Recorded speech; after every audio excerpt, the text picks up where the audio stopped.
Division I universities here, Dr. Evans from UIW, I'm sorry. And then I know that Taylor Amy was unable to be here today, but he has been involved every step of the way as well. And most importantly, I'd like to thank one of the biggest groups of our One team, and that is our more than 2,500 volunteers who will be incredible ambassadors to make sure the Final Four is its best ever. Now, I always say the men's Final Four is much more than a basketball tournament. It is a 4-day community celebration with something for everyone. And through legacy initiatives that has brought us to this site today, the impact of the Final Four will be felt in San Antonio and is crowned. Speakers today will describe each of these components that make the men's Final Four a larger-than-life event. One important initiative, and near and dear to my heart, is Read to the Final Four. It is a free reading like the March Madness bracket. The champion school and readers will be announced on Friday, April 4th, inside of FanFest, and the winning school will receive $5,000 towards a library makeover for their school. Now, we kicked off the program at the start of the college basketball season, and as of this month, we have 27,210 San Antonio third graders that are participating from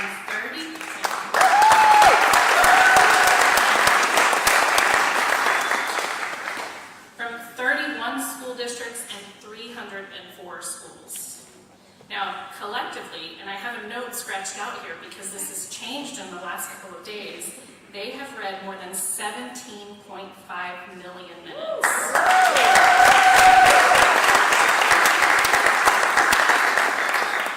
We're delighted to have students from Gillette Elementary, from right here in Harlandale District with us today. They're sitting right up here.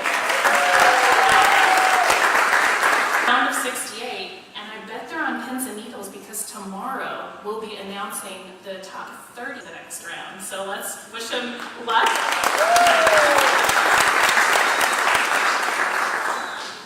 right. Now, you will notice that many of us are wearing sneakers today. It's not just because the Final Four is about 68 days away. We are recognizing the National Association of Basketball Coaches Coaches vs. Cancer Initiative and Students in Sneakers Week. So you'll hear more about that later. We will use a panel format for today's event. For media here today, we will have speakers available for one-on-ones. At the conclusion of the press conference, Mary Jaffet is in the back of the room, so you can find her afterwards. For that, and now it is my pleasure to welcome our San Antonio City Councilwoman representing this District 3 neighborhood, Phyllis Vega.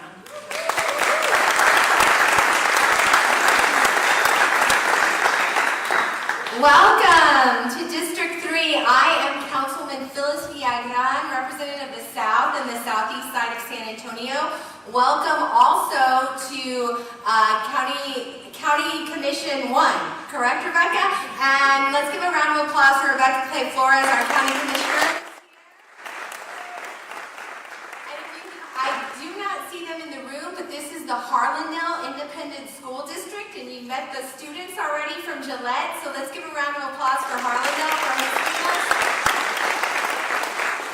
I can't wait to welcome the student athletes and their fans to 2025 Men's Final Four in April. Last time they were here, I was with Visit San Antonio as an employee. Now I'm on the Visit San Antonio board, and we are really excited that they are back because last time the Final Four was here, it was a party, and it was a nail-biter of a game. And since the college basketball season has tipped off, it has been the road to San Antonio. It has been on top of the mind of our Division I teams focused on it. And while I am hoping Texas Tech will be here, because that was my alma mater, I know that the competition is difficult. So we're excited. Women's basketball has fans across the globe. And we want them to come to the Alamo City where they are here in person and watching on television and just feeling that San Antonio vibe that only San Antonio has. And it is going to be incredible opportunity for us to highlight our hospitality industry, which is critical to our San Antonio economy. This year's Final Four is projected to deliver more than $440 million in economic impact to our community. Almost every City of San Antonio department, from our first responders to our staff at the Alamo, is engaged in delivering a successful Final Four, and I am sure some of them will be some of the volunteers for the events. As you'll learn today, this Final Four is a true gift to our local citizens, especially to our children, for the Read to the Final Four program that Elena mentioned. The legacy project that is here is Rayburn, as we have pivoted because we had to resize schools. We are still using the buildings and we're still making sure the kids are getting service. So I can't wait for the children at the Rayburn Clubhouse, and thank you Boys and Girls Club for being here and doing your part, to utilize this beautiful Rayburn Clubhouse school park outside. It truly will leave a legacy project, getting people outdoors. I know it doesn't feel like it today because it's rainy, but this is not San Antonio most of the days. So we're going to just really appreciate this, and we want to welcome you.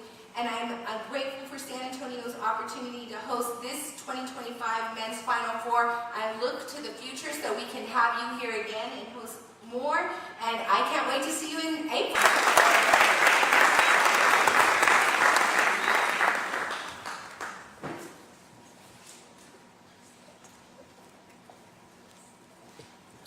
Thank you, Councilwoman Vega. And now to explain more about the remarkable legacy project, please welcome the President and CEO of San Antonio Sports, Jenny Collins.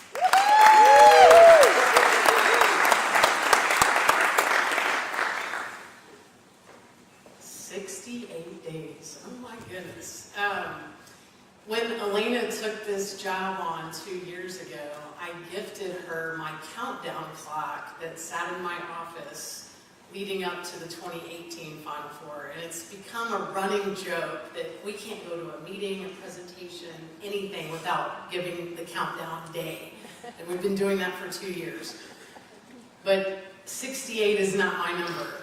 2,388 is my number, and Elena mentioned it earlier, but that is how many days it's been since we were awarded the 2025 Final Four in the summer of 2018, right after we hosted. And you can probably add on 300 days to that, right, Pat?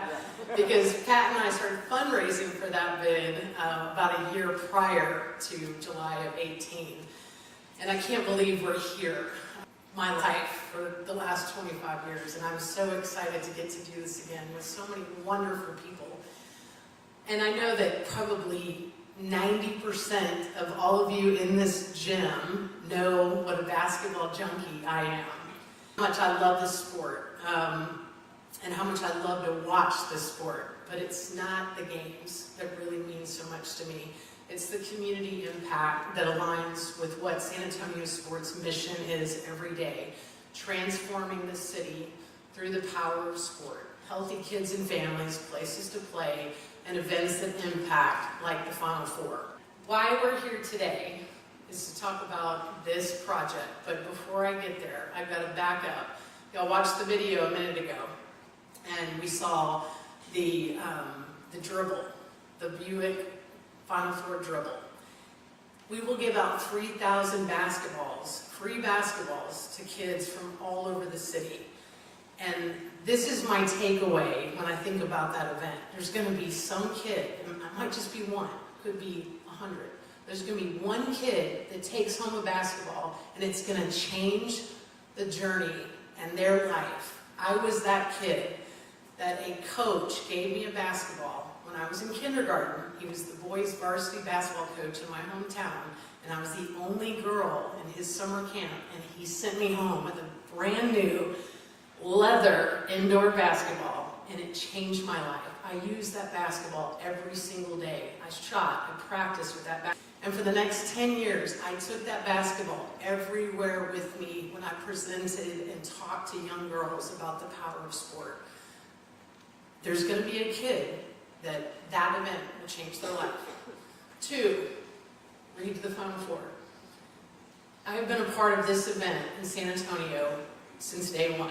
I was a volunteer when I was in college for our very first Final Four in 1998. And to be able to do this for the 5th time, and 3 women's Final Fours, and 2 volleyball Final Fours, with 2 more on the calendar, I never thought I would get to do this with a kid of my own in the 3rd grade. And Joanne and Dan and Pat are probably tired of me texting them at midnight about how important Read to the Final Four is to my daughter. And Elena talked about it a minute ago. Tomorrow, we will go from 68 schools to 32, and I'm telling you, this program works. My 9-year-old is homesick today. She was homesick yesterday, but she made me call the school at 7 a.m. yesterday to turn in her minutes that she read over the weekend.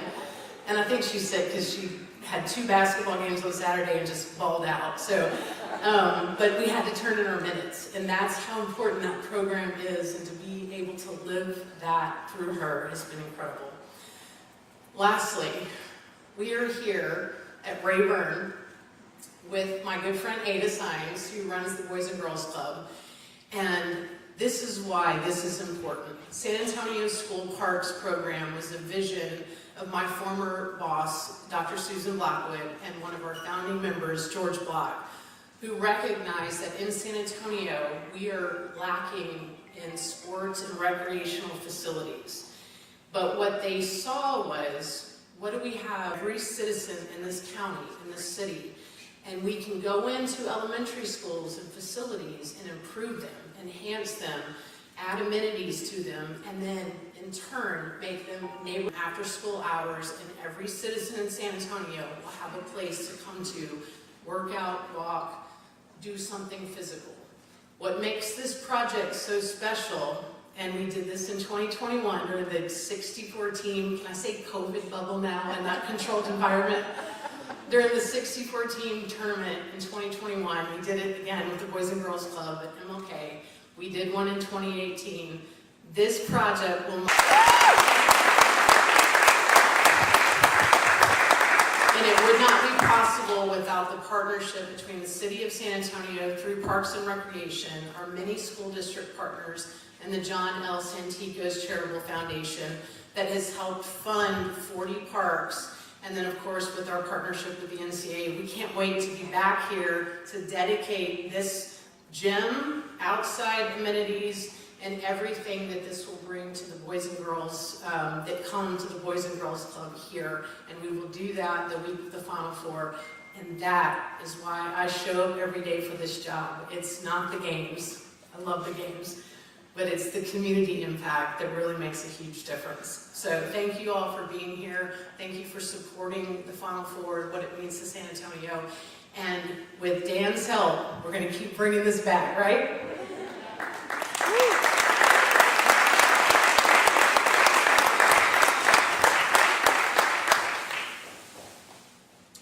Now please welcome the CEO of the San Antonio Boys and Girls Club, Ada Sines.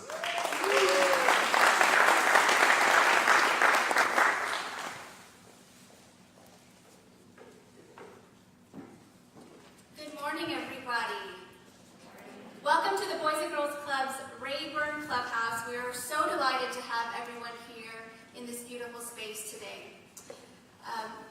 As CEO of the Boys and Girls Clubs, I must give a heartfelt thank you to the NCAA and the San Antonio Sports School Park Program for choosing our Rayburn Clubhouse as its 2025 NCAA Final Four Legacy Project by Dove Men Plus Care. And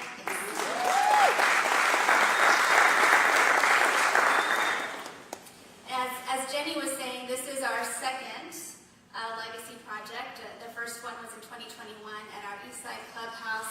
It's an absolutely beautiful space for our club kids to play in after school, during the summer, whenever school is out. It's a safe place for them to come and be together. But then it's also for the community as well. So when our clubs are closed, the entire community is welcome to come in and utilize the beautiful space.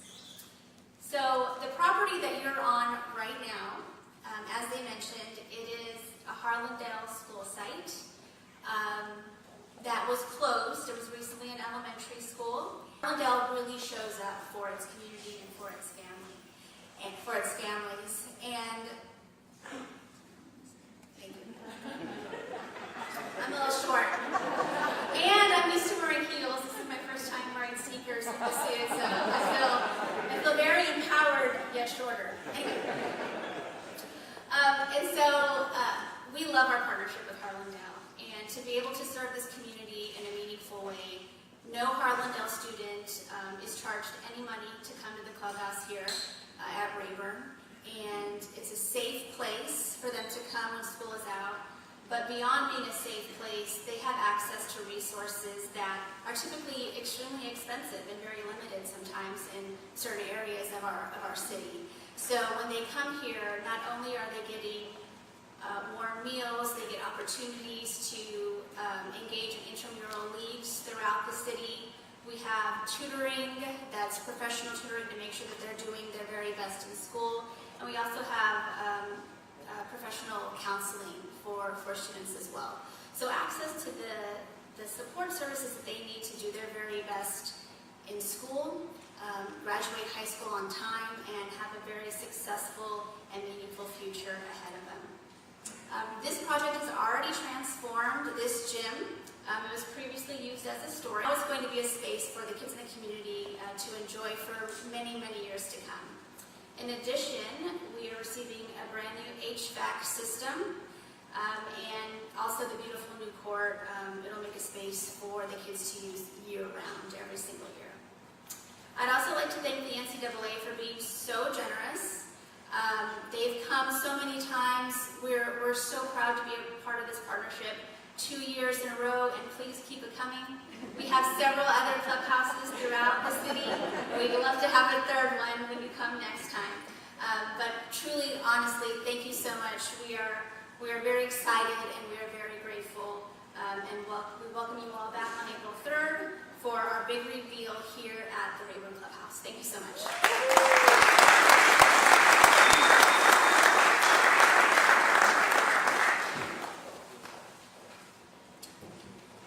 I really did not want to disrupt. I had to say. Thank you, Ada, for that. And before we move on, I just want to also congratulate the kids. I know I struggled to find a minute of reading a day. So 17.5 million minutes, that is yeah, thank you, Ada. We can't wait for the big reveal on April 3rd. Now, let me introduce our panelists who are here to show everything our community can expect during the Final Four. Please welcome Dan Gavitt, the NCAA Senior Vice President of Basketball.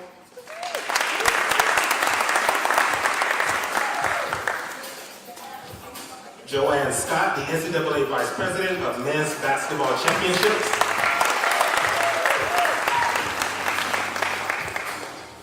Eric Walsh, the San Antonio City Manager.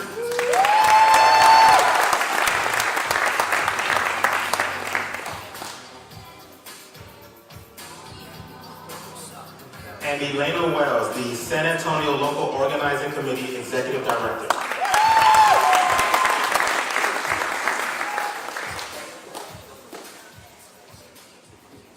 Now again, I want to reiterate, this is a conversation. So feel free to chime in no matter where the question is directed.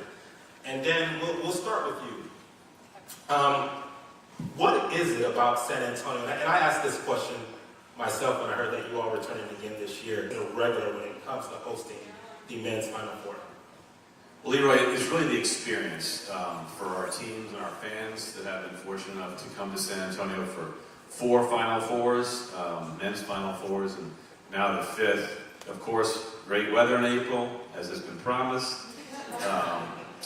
Incredible hospitality, very welcoming community here in San Antonio. The proximity of hotels, restaurants, and bars, the Riverwalk, of course, and then the venue, the Alamo Dome, has been just made it an incredible place for the men's Final Four to be held, and very much one of the most popular places among our membership. And then you add to that incredible history. The 4 champions that have won in San Antonio, Kentucky, UConn, Kansas, and Villanova, have all won at least 3 national championships. So really great basketball history here. The local culture and the heritage of San Antonio makes it a very unique experience that we can't wait to bring back here in April. And you've spoken to the long history of the Final Four being here in the San Antonio, but also the state of Texas. And you've been in previous Final Fours. What can you tell us about what the community is saying about this experience? Well, I've been fortunate to be here at the other Final Fours, but I think more so than my personal experience, president, athletic director, head coach, student athletes, fans, cheer, and ask them directly to give us feedback about their experience. And each time we have done that, coming out of San Antonio, the feedback has been incredibly positive. The experience is second to none, and so we know institutions that their experience in San Antonio is first class. And that's one of the reasons why the committee has continued to come back to San Antonio, because we know it's always going to be a memorable experience and a first class experience. Joanne, jumping to you here, so much is happening around the games. What can community members and visitors to the city expect to experience during the Final Four games? So I'm going to start something about the game that's going to be a little breaking news today. So I'll start there, and then I'll go to the community, because we do want to highlight this today. At the championship game on Monday night, we have announced a new tip time. That tip time will be 8:50 East. That news is breaking today, and I wanted you all to know, for those who are holding tickets or for the community, that tip time on the championship Monday has moved up. And that game will be on CBS. So, for the community, we always say no ticket, no problem, if you don't be in the surrounding community of San Antonio. As you saw in the video, there will be the Fan Fest presented by Capital One. There are celebrities, there are former players that might have played in a Final Four here before that do autograph signings. It's for all ages. It's a lot of interactives. That will be at the Henry V. Gonzalez Convention Center. It's open Friday through Monday, the 4th through the 7th. So Reese's Final Four Friday. Again, if you want it, you can go watch the basketball practices for free on Friday at the Reese's Final Four Friday, followed by the NABC All-Star Game. So that will be on Friday. Following that, I would say the dribble, the men's Final Four dribble presented by Buick will be Sunday. Imagine, as Jenny said, 3,000 kids with their Buick t-shirts and their basketballs dribbling through downtown. Everyone that participates will be given access with and registration, I believe, is open today, or is open, and it is limited registration. So make sure that you do register. And then the last one that I need right now is the tip-off tailgate presented by Nissan. This is new. I think this is probably what you're going to see a little different from 2018. It's going to be in Civic Park. And we're going to have music. We're going to have watch parties. If you have a team of basketball players, you want to come down and watch the men's and women's Final Four games, food and beverage, and all the like. So a lot of things for the local community to come down. And Eric, I want to jump to you here. There's a lot going on in the city when it comes to from April 4th to the 7th. What can you, from your perspective, what does it mean for the city of San Antonio to host the men's Final Four? Well, I think you, Councilwoman Vega and Elena talked a little bit about it.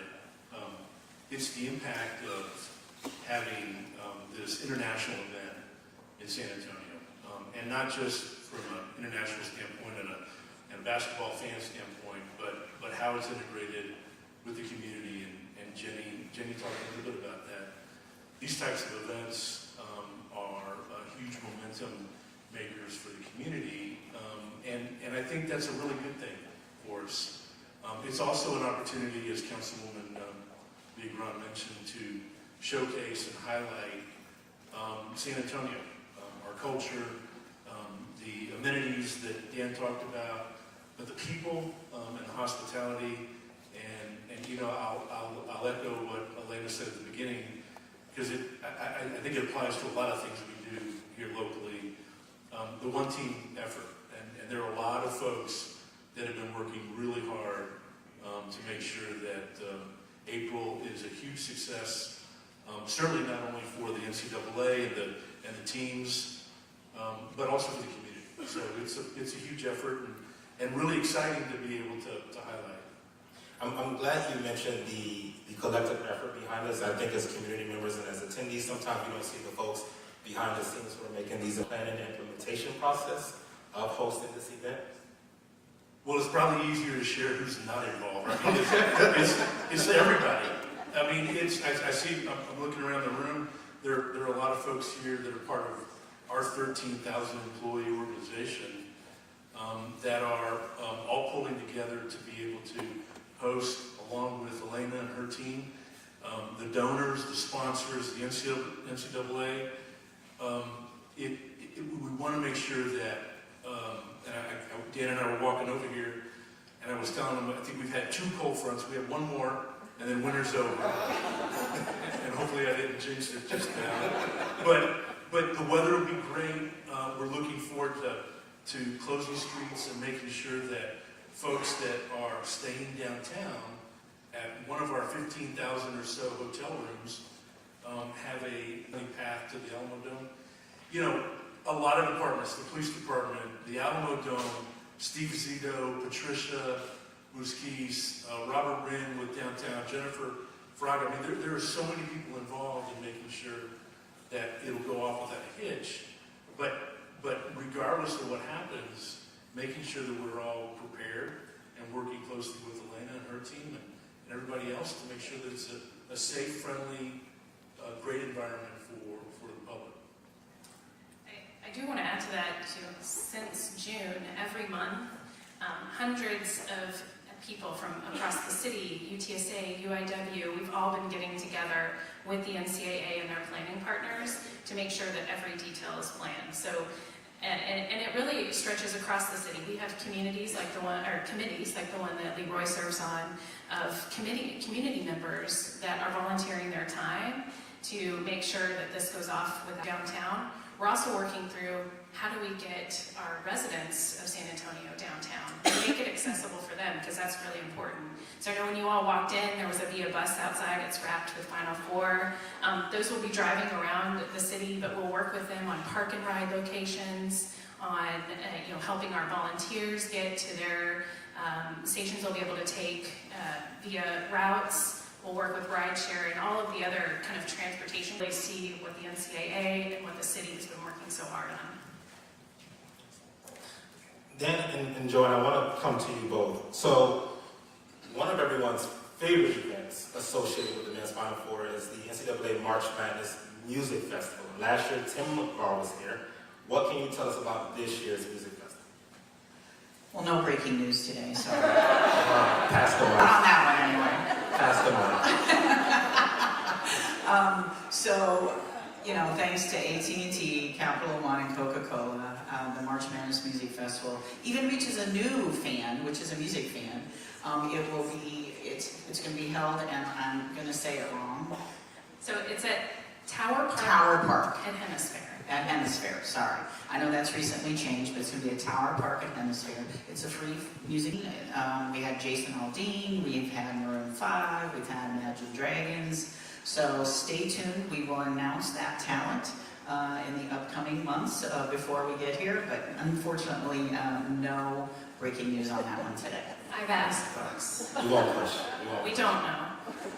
Dan, for you, I heard that your team actually gets to be a part of, few members of your staff get to be a part of the NCAA Tournament Selection Committee each year. What is that process like? Well, yeah, our staff serves as support for the men's basketball committee and women's basketball committee and the work that they do in selecting, seeding, and bracketing the field. Cunningham, the athletic director of North Carolina, is this year's chair of the men's basketball committee. And really, their work starts the very first day of the season, November 4th, when they start watching dozens and hundreds of basketball games to evaluate teams for inclusion in the tournament. Ultimately, it leads to the selection meeting, which will take place in the second week of March in Indianapolis, where they do choose, this year, 37 at-large teams, together with 32 automatic qualifiers, 31, to make the 68-team field. They've got all sorts of metrics and analytics at their disposal, but it does require an awful lot of watching basketball games and the twists and turns that come during the season. Even last night, if you're up late, there were two incredible games last night that kind of, remind us of why March Madness is so special. Duke, with probably the best player in the country, and Cooper Flagg, certainly the freshman of the year, was challenged by North Carolina State, who was last year's Cinderella team in the Final Four, and had a heroic effort at Cameron to beat NC State. Duke, a potential #1 seed, if they keep playing the way they are. And then in the late game in Tucson, Arizona, Caleb Love hit a half-court shot at the buzzer to take Arizona into overtime with the #3 ranked team in the country, Iowa State, and they ended up beating them in overtime. So just another example of why March Madness is so special, and the difficult job that the committees have in selecting, seeding, and bracketing these teams. We were here in 18, Villanova won, but Loyola was here also. I think no one predicted Loyola would be here with Sister Jean, but that's what makes March Madness so special, the unpredictability of it all. I want to add, my 5th grader last night, he was talking about how he wanted to pick the Final Four teams, and he felt like he could, and I was trying to explain the odds of that happening, and he couldn't get it through his head. And so we're happy the NCAA also has a program that we haven't mentioned here. It's the March Madness Syllabus Challenge, and that is for 5th graders across the city, so that's been shared with schools. So I'm happy for that, so that he can learn that, and don't ask me those hard questions. Eric, there's a lot going, a lot of free events for community members to come out and experience. And one of the questions that inevitably comes up is around construction. So could you give us an update on how the city is handling construction in a way that doesn't impact the experiences of attendees? Progress is painful. So, yes, there's a lot of construction, and we're a growing city, and we're working through those areas to make sure that folks are able to go through unencumbered. But we're the fastest growing city in this country, a big city in this country, and managing our infrastructure and upgrading it. I like to think of it as a way of making sure and ensuring that we get future Final Fours with that investment downtown, and that's critical, and certainly is important making sure that the experience, not just of the visitors, but also the residents, is something that they'll remember, and something that is beneficial to the community. Well, thank you for all the hard work. It's also why I have gray hair. Elena, you've been to other Final Fours, previous Final Fours, obviously here in San Antonio, but other cities as well. And we know San Antonio is the best city to host it. But could you talk to us about what's your favorite fan event that you've experienced? It's tough to say because they're all so great. But I will say in 2018, the last time we did this, my kids were 2 and 4 years old. So they didn't really have a concept of what was going on. And now they're 9 and 11, and they're sports fans. So we watch sports 24/7 in our house. And so I'm really looking forward to them experiencing FanFest and really being able to enjoy that because it is really interactive and something for everyone. And then outside of that, Jenny just sang, and it's an amazing feat, and it takes public safety and a lot of volunteers and a whole inflation process to inflate 3,000 basketballs. And that might be my favorite part, just watching that all happen. But we really I'm looking forward to having them actually dribble this time around. Last time I had a period. And Joanna, I want to wrap us up with this question for you. We know the NCAA is supportive of huge initiatives, many different causes. We're all wearing sneakers and suits today. So could you tell us why this is important, the significance of the sneakers and the suits with us all here today? Yes, again, aligning with the National Association of Basketball Coaches, who, by the way, have their convention here during the Final Four as well. So you'll see all kinds of head coaches while walking around your lovely city. They've had this program in place, I think this may be the 30th or more year, or 31st year of celebrating Suits and Sneakers Week. Now, prior to COVID, you probably saw them wearing all suits, and then they would wear their fancy sneakers. A lot of them now gave up the suits after COVID, but you'll see a lot of sneakers on the sidelines this week. So again, in conjunction with the NABC, just aligning with their educational program to teach young folks, cancer prevention, early screenings, and early detection. So we celebrate that with this press conference in our own sneakers and suits.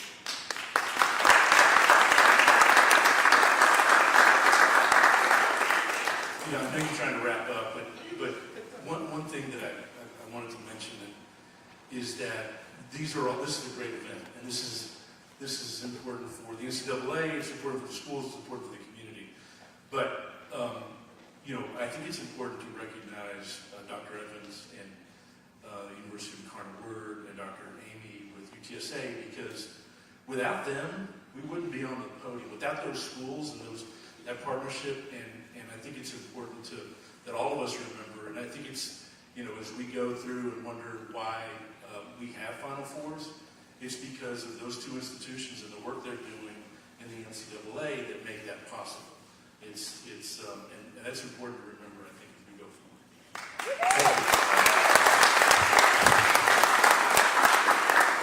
I would like to thank all four of you, Dan, for entrusting the city of San Antonio with the Final Four, Eric, for all of the great work that you and your team are doing to prepare the city for the Final Four, and of course, Elena, the amazing work you're doing through the San Antonio Local Organizing Committee. Just want to thank you all, and I am super excited for this event. I know that you all are.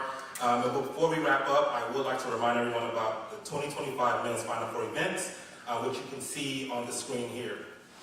On either screen, actually. There are two ways to get involved today.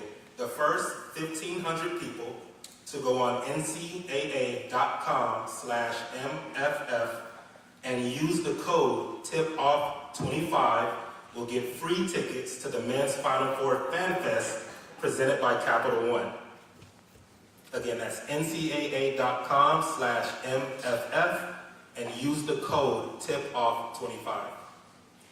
Registration opens today for the Men's Final Four Dribble presented by Buick for kids 18 and younger. Dang, I missed it by a year. There are only 3,000 spots available, so go to ncaa.com/MFF to register for free. Again, only 3,000 spots available, ncaa.com, and thank the NCAA and its corporate champions and partners and our local supporters. Thanks to Unilever, the Boys and Girls Clubs of San Antonio Sports for their collaboration on the NCAA Men's Final Four Legacy Project, presented by Dove Men Plus Care. We will gather here again the week of the games to unveil the project, and I can't wait to see what the final result looks like. And for the media, thank you for attending today's event.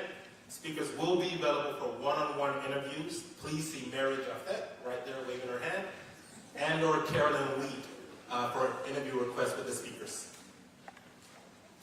Again, I would like to thank all of our speakers, and please stay here so we can grab a group photo, get lost. And that concludes our program. Thank you for the support of the 2025 Men's Final Four.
books. I just want to share a reminder. Please come to the Yes, I've been wanting to come and introduce myself, but I'm a little busy. I'm like doing so many other things, so. Well, sometimes. Yes, Mike knows where to find me. Okay, I totally want to use them. Anytime I can bring UIW in, I always do. Okay, come on. I gotta find where they're gonna find me. Does he want to be in too? I don't want to miss our yell leader also. Okay. And I know there were some ETSH cheerleaders. I kind of don't want to leave them out, but if we don't, we don't. So it's fine. Wasn't there one or something like that? Okay. So we're just using y'all in the background. We're going to interview somebody with the NCAA, but y'all are just going to be pretty in the background. Do your thing. She's finding who I'm interviewing. Oh, there's Mary. Okay. We just got to find her. Come on over here.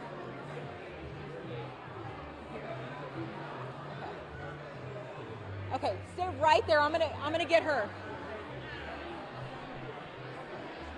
Mary. Hey, Mary. Hi. How are you? Good. How's life? Good. What are you saying? Staying busy. Hey, Mary, I got the cheerleaders in the corner right there. Whenever you're ready. Okay. Yeah, I got them here. Is that what you want to do? Yeah, sure. I just got them in the background. Okay. Yeah, I just had you all set up. She's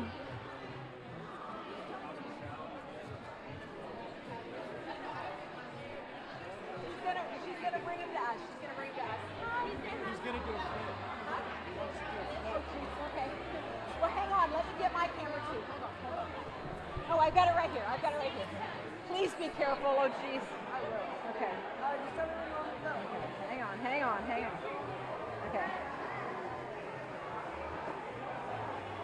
Okay. Okay. I'm like, it's good. It's actually good ground. It reminds me of me back in my day. Long time ago.